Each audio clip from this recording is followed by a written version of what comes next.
Donald Trump ने जब भारत से आने वाले सामान पर 50% टैरिफ लगाने का ऐलान किया तो उन्हें लगा था कि भारत तुरंत झुक जाएगा और अमेरिकी शर्तें मान लेगा। ट्रंप को भरोसा था कि उनका यह कदम दो फायदे देगा। भारत दबाव में आ जाएगा और अमेरिकी कंपनियों का बाजार और भी बड़ा हो जाएगा। लेकिन हकीकत इससे बिल्कुल उलटी निकली। भारत कोई छोटा देश नहीं है, बल्कि 14 करोड़ उपभोक्ताओं का विशाल बाजार है। यहां जो भी कंपनी टिक जाए वह दुनिया की सबसे बड़ी कंपनियों में शामिल हो जाती है। ट्रंप ने सोचा था कि भारत को आसानी से आर्थिक झटका दिया जा सकता है, लेकिन उन्होंने यह नहीं समझा कि भारत का इतिहास किसी भी दबाव के आगे झुकने का नहीं रहा है। जैसे ही ट्रंप का फैसला सामने आया, भारत में गुस्से की लहर दौड़ गई। यह गुस्सा सिर्फ सोशल मीडिया तक सीमित नहीं रहा, बल्कि गली मोहल्लों, चाय की दुकानों, कॉलेजों और दफ्तरों तक फैल गया। पूरी अपडेट क्या है समझेंगे इस वीडियो में, लेकिन आगे बढ़ने से पहले वीडियो को एक लाइक करके चैनल को सब्सक्राइब कर लीजिए।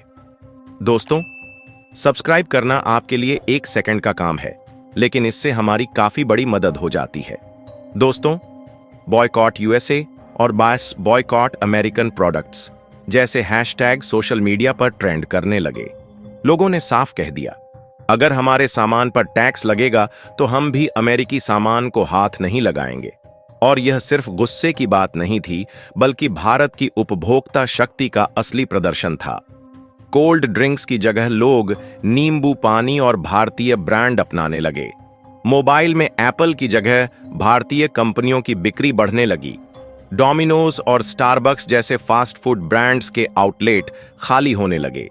यहां तक कि अमेज़न और वॉलमार्ट जैसी ई-कॉमर्स कंपनियों को भी असर झेलना पड़ा।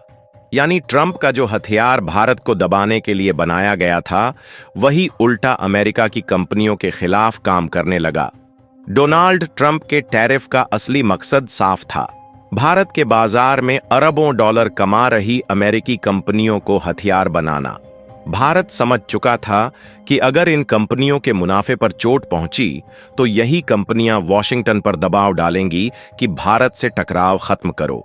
लेकिन असली ट्विस्ट तब आया जब ट्रंप को अपने ही देश में विरोध का सामना करना पड़ा। अमेरिका के एक बड़े थिंक टैंक डेमोक्रेसी इंस्टीट्यूट के सर्वे ने चौंकाने वाला खुलासा किया। 53% अमेरिकियों ने कहा कि भारत पर लगाया गया टैरिफ गलत और अनुचित है। सिर्फ 43% लोग ही ट्रंप के फैसले के साथ थे। यानी अमेरिकी जनता का बहुमत इस ट्रेड वॉर में भारत के पक्ष में खड़ा था। यह ट्रंप के लिए सिर्फ आर्थिक नहीं, बल्कि राजनीतिक झटका भी था। इस विरोध के पीछे सबसे बड़ी वजह थी अमेरिका का दोहरा रवैया।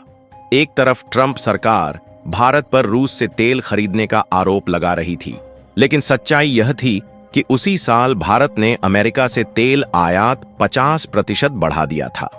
3 सालों में अमेरिका का हिस्सा भारत के कुल तेल आयात में 3% से बढ़कर 8% तक पहुंच गया। यानी भारत अमेरिकी तेल कंपनियों को फायदा दे रहा था और बदले में अमेरिका भारत को ही नुकसान पहुंचा रहा था।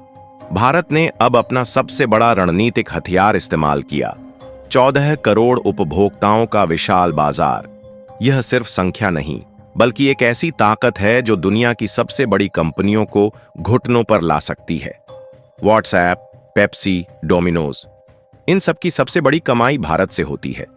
अगर भारतीय ग्राहक ही इनसे मुंह मोड़ लें तो इनकी कमाई सीधा धराशायी हो जाती है। इसी दौरान प्रधानमंत्री नरेंद्र मोदी ने मेक इन इंडिया और आत्मनिर्भर भारत को सिर्फ नारा नहीं, बल्कि अभियान बना दिया। विदेशी कंपनियों को साफ संदेश मिला, अगर भारत में कारोबार करना है तो उत्पादन भी यहीं करना होगा। इससे भारत में रोजगार बढ़ा और विदेशी कंपनियों की निर्भरता भारत के बाजार पर और गहरी हो गई। असल में ट्रंप का इरादा भारत को मजबूर करने का था कि वह अमेरिकी डेयरी और कृषि उत्पादों के लिए अपना बाजार खोले। लेकिन अगर ऐसा होता तो भारत के करोड़ों किसानों की रोजी रोटी खतरे में पड़ सकती थी। भारत ने यह खतरा भांप लिया और पूरे दमखम से मुकाबले में उतर गया। भारत ने अपने कृषि कार्ड से अमेरिका की सबसे बड़ी कमजोरी पर चोट कर दी और साफ कह दिया कि किसानों के साथ कोई समझौता नहीं होगा। इस लड़ाई ने पूरी दुनिया को एक नया सबक दिया कि अगर किसी देश के पास मजबूत घरेलू बाजार है तो वह किसी भी हथियार से ज्यादा ताकतवर होता है। भारत ने इस ताकत का इस्तेमाल कर दिखा दिया कि अब वह किसी एक खेमे में बंधा नहीं रहेगा। अमेरिका से रिश्ते भी रखेगा, रूस से दोस्ती भी निभाएगा और चीन से बातचीत के दरवाजे भी खुले रखेगा। यही है एक मल्टीपोलर दुनिया में भारत की स्वतंत्र विदेश नीति। आज का भारत केवल सॉफ्ट पावर तक सीमित नहीं रहा, बल्कि एक रणनीतिक ताकत बन चुका है जो दुनिया की आर्थिक नीतियों को प्रभावित कर सकता है। अमेरिकी कंपनियों को भारत ने साफ संदेश दे दिया है कि अगर यहां व्यापार करना है तो हमारी शर्तों पर करना होगा, उत्पादन भारत में करना होगा, रोजगार भारत के लोगों को देना होगा और हमारे बाजार का सम्मान करना होगा।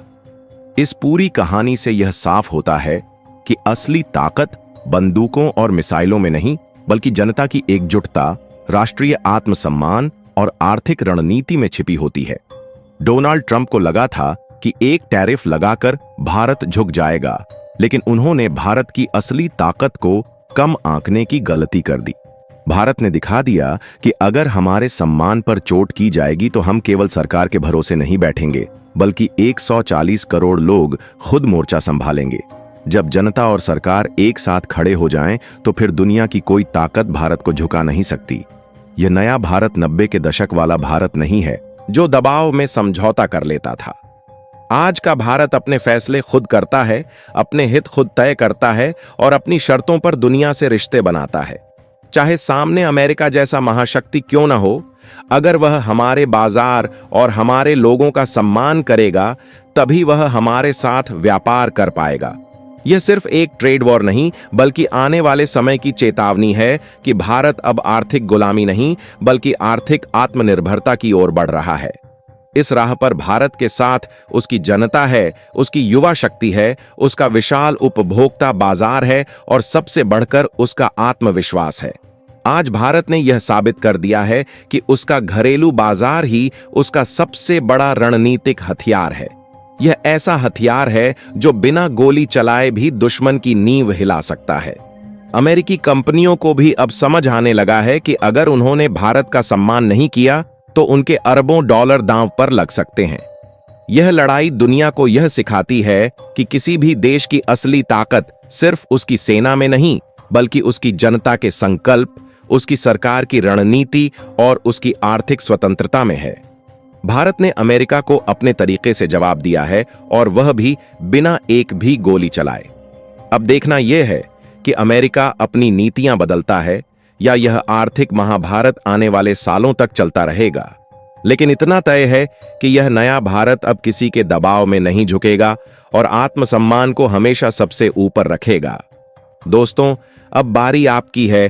अपनी राय हमें कमेंट में दीजिए और वीडियो अच्छी लगी तो एक लाइक करिए, चैनल को सब्सक्राइब करिए और कमेंट में लिख दीजिए जय हिंद, जय भारत।